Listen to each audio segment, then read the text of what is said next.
Pep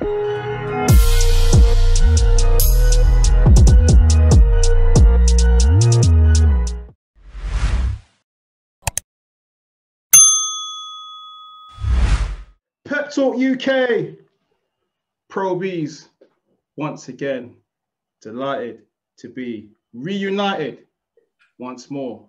Drum roll, please, with Mr. Peter Fury. Yeah. How are you? I've got no drum rolls, so, Yeah? but I know what you mean. I thought I'll bring out the bongo drums just to You know, make sure it was a speaking with special you. introduction. Yeah. How you been? I'll ask you the question first. How have you been? As we were saying off camera, just navigating through the lockdown. You know, we can only be positive in these times, and things have started to open up. So feeling re-energized, Peter. What about yourself? That's it. Same. Let's not look too far into the future. Let's look at what we've got. And it's all looking pretty positive at the moment. Yeah. It's been, I think, 12 months since we last caught up via interview. Yeah. I remember you had the full beard last time, and new year, and it's clean this time. This is the clean Peter Fury. Yeah. I've got sick of being called Father Christmas, so I thought I'd best get it off. Father Christmas. Interesting. All right. Well, you know what? We've got to kind of find out, obviously, look, you trained Savannah Marshall, Hughie Fury, your son. Start with Hughie Fury. Has there been any developments on when he's going to be back out? I know there was talk of David Price, but I haven't heard anything. I was actually talking to David Price's trainer. Excuse me. Sorry about that. Just this phone keeps ringing. Yeah, I was talking to David Price's trainer only yesterday. He's a good friend of mine, Joe Mack, from the Rotunda gym. And, that fight's not happening because, like I said, I think David's like more or less on semi-retirement or whatever, enjoying his life and, and his family. So, we're just looking to now just push on with Hughie and we'll just find someone. But, that was just mentioned to us. It wasn't nothing. There was never any serious negotiation there. Eddie said he wouldn't mind that fight. Not a fight we particularly wanted because for us, it's the way I look at it, there's not really much reward because Hughie's expected to win, but David Price is dangerous. So in the long run, we said we'd take that fight, which was going to probably pencil in for early June, but that's all been and gone now. So we're waiting to hear from the team now who else Hughie's going to get and when. So I've got no news at this moment, but David Price isn't happening. All right, that's a shame. But you know what? On a positive note, Hughie's picked up some good experience. He's only 26, but you think of the likes that, he stepped in the ring with, Pulev, Povetkin, Mariusz Wach. He's picked up some good experience moving forward. He has. The Mariusz Wach fight was a good fight for him. People starting to see a different side to him now. He's changed up his game a lot, and he's improved from then. So he's really stepped onto the world stage now. So I'm looking forward. We're all looking forward to letting him show what he can do. We saw in the fight against Mariusz Wach, Hughie going into the trenches. Something that a lot of fighters have to go through. To bite down on it and go through the rough times in a fight. Yeah, Mariusz Wach, he brings that out in fighters. He's got world ambitions himself. He thinks he's going to be another world champion. Well, he certainly did at the time. He trained grueling for that fight. He had 3 or 4 months camp, and he's always in the gym. Got new strength and conditioning, new trainers. He's really, really strong, serious guy. The unfortunate thing for Mariusz Wach, he's not a very good boxer. He's just he's a come forward, big, awkward man who's got power in his shots. And he's dangerous because he's going to keep pushing and pushing and pushing, and he's not bothered about taking your shots. So when you get somebody with them ingredients, they're always going to give every fighter a hard tussle, where they can be dropping the rounds, but they're still in the fight. If you know what I mean, to the bitter end. That's the type of fighter Wach is. So Wach is definitely probably a gatekeeper to the world stage for sure. Because if Whack you're anything less, you're going to get found out with Marius Whack. Definitely, Marius Whack can whack, as they say. Exactly, big man, big man. You know, size of him as well, massive. Massive. You also look after Savannah Marshall, and I've been very impressed, you know, with her skill set, how she goes about her work. I mean, particularly that win over Hannah Rankin, who I only saw last week, and she had a lot of positive things to say about the ability of Savannah Marshall. Yeah, to the naked eye, looking at Savannah Marshall, she takes the time like she's almost in slow motion. That's the beauty of the skill set. You know, when you're in there in front of her, one, she closes the ring down, and secondly, you know, she just asks the sparring partners if she's slow or not, because she definitely isn't.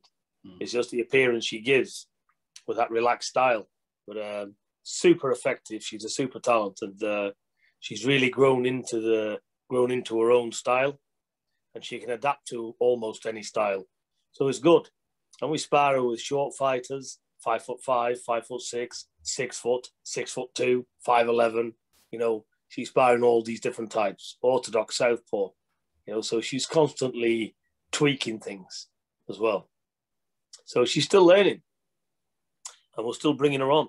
So if this is what we've got now, and we haven't seen the best of Savannah Marshall because she's not been pushed yet, you know, because there's been no need.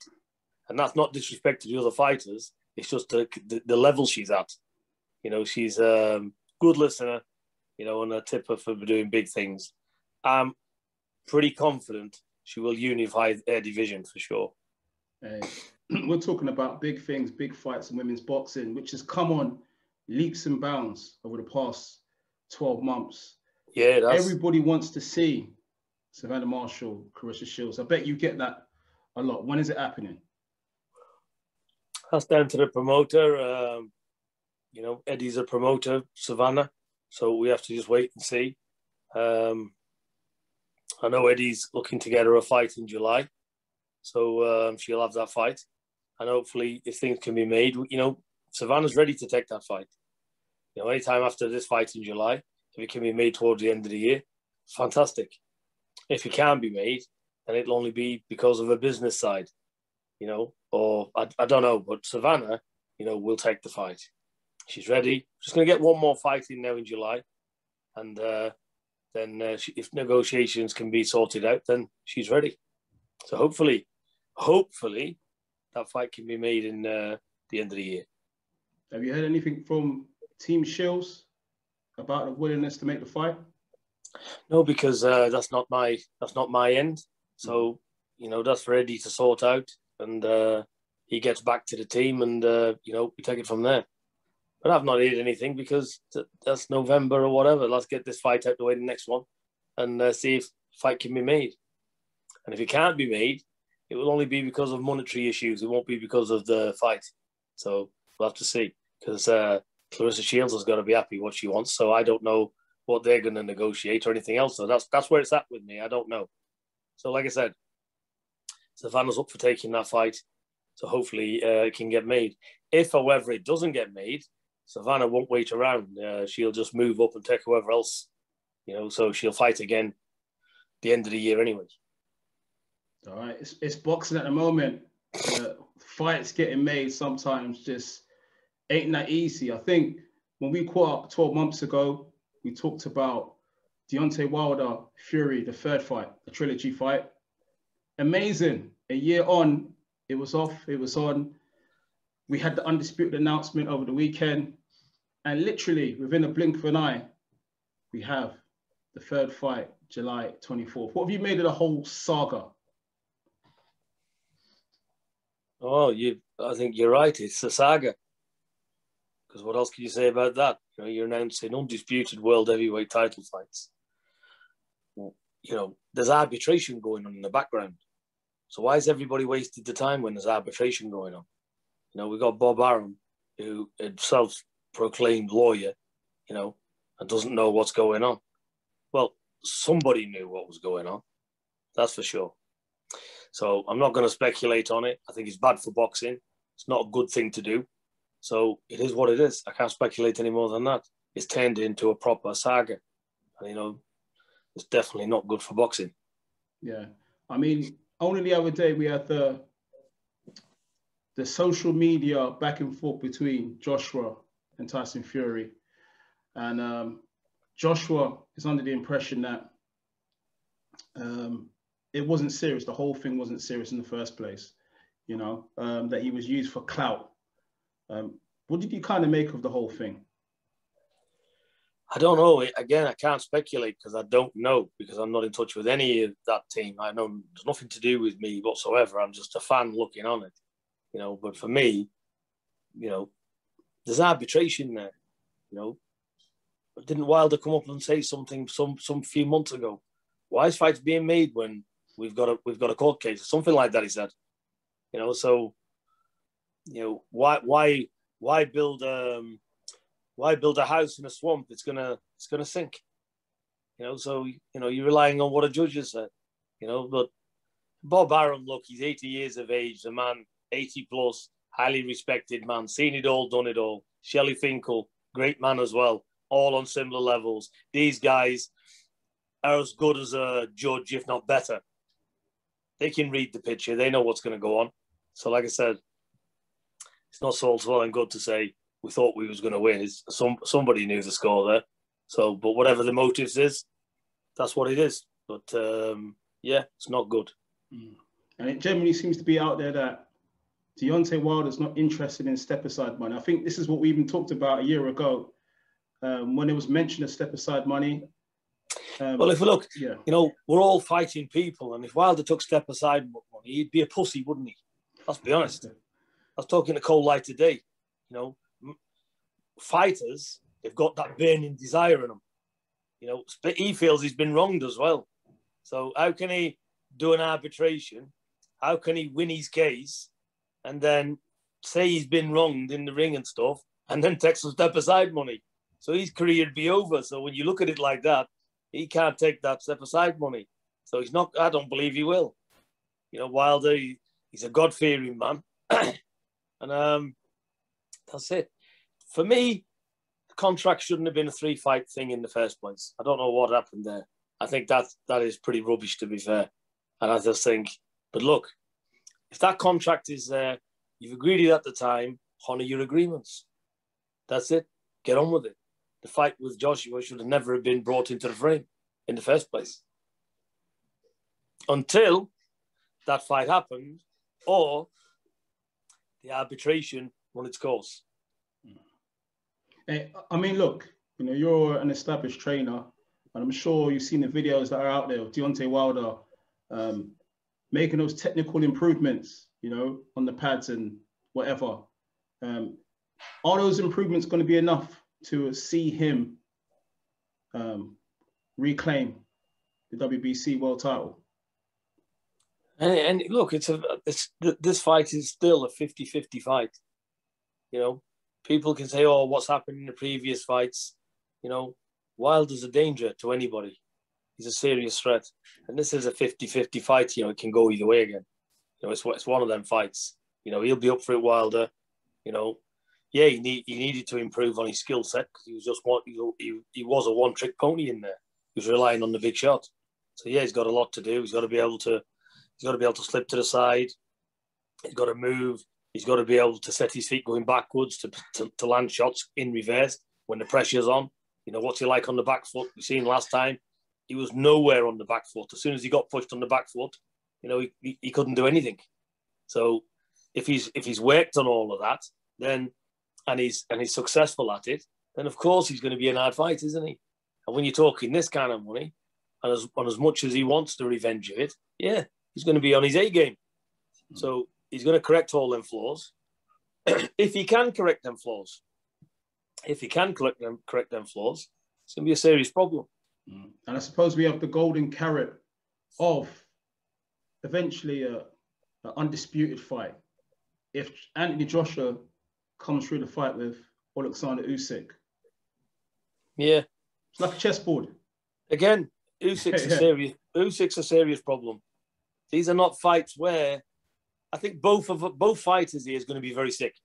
Anyway, because Joshua was going to make hundreds of millions. Tyson would have made hundreds of millions. Now they've got two spanners in the works, because these two spanners can upset the whole thing just as easy as anything else. There's not a given here. Usyk is not a given for Joshua. Forget the hype about being too small. He's not too small, I can tell you now. And you'll see that on the night. And Wilder is not a foregone conclusion either. But saying that, anything can happen in boxing, like I've always said. Joshua might be able to connect on Usyk early and do away with him. Tyson might be able to land on, what's his name, early, and put a big dent in the matter. But like I said, it may not as well. That's why it's a 50-50 situation. So the serious fights anyway. But I think ultimately, these two fights that's happening, and then obviously the winner will go on to unify after that, then that part of it's good for boxing. It's all the politics and the skullduggery in the background what's not good. But at least we're seeing two very good fights. So the winner of them, when they do fight, it'll add even more flavour to the eventual world title. But look, there's always been bollocks in boxing. There's always been plenty of lies, plenty of cheating, plenty of skullduggery. But it's just, I don't know, it just adds flavour to the soup in the end. That's the way we'll have to look at it, because there's not much else we can do. But it'll all iron itself out anyway. It'll all come back in a straight line, one way or another. Yeah. But let me tell you, who that may be is not a cert. Whoever fights for the unification might not be any of them two. It might be Usyk or Wilder. That's where you're at with it. So like I say, it's a difficult situation. But it is. It'd be sickening for the fighters, because they've got just as serious opponents. It's just as serious a test, but for a lot lower scale. And on top of that, both fighters are expected to win by the public. Yeah, but then if you look at it, if the champions do lose, then they probably have rematches. So how long will the fans have to wait, potentially? Well, Wilder and Tyson won't have a rematch clause because they're fighting the end of that trilogy. So Wilder will be free, but you're right, Joshua and Usyk won't. So really, it is. It's boxing. It is where it is. It's crazy, but at least we've got one undisputed fight just to kind of conclude. Josh Taylor versus Jose Ramirez for all the marbles, 140 pounds. What do you reckon? I don't know. Two good fighters, aren't they? I don't know much about Ramirez. I know that Josh Taylor's a good fighter, so it's going to be it'll be a great fight.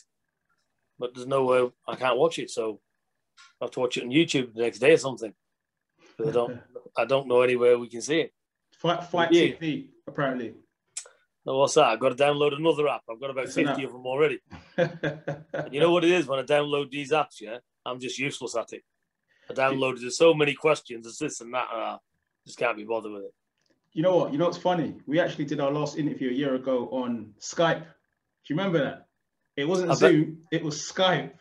Yeah, I bet that took me ages to get on it as well. Oh, it was crazy. That was the Skype era before the Zoom era. A lot's changed in 12 months.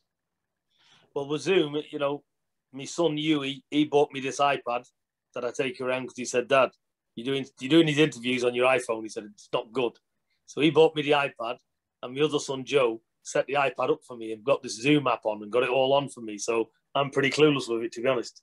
So when you send me the link by email, I just press on the link. It comes on. Abracadabra. Yeah, it's pretty easy for me. It ain't bad. All right, man. Well, you know what? We've got to thank the man himself, Mr. Peter Fury, for locking in. Good to speak with you. All the best to your family as well. Thank you. You too, Peter. Thank you. Peter Fury, welcome. Pep Talk, Pro Bees, subscribe. Thank you.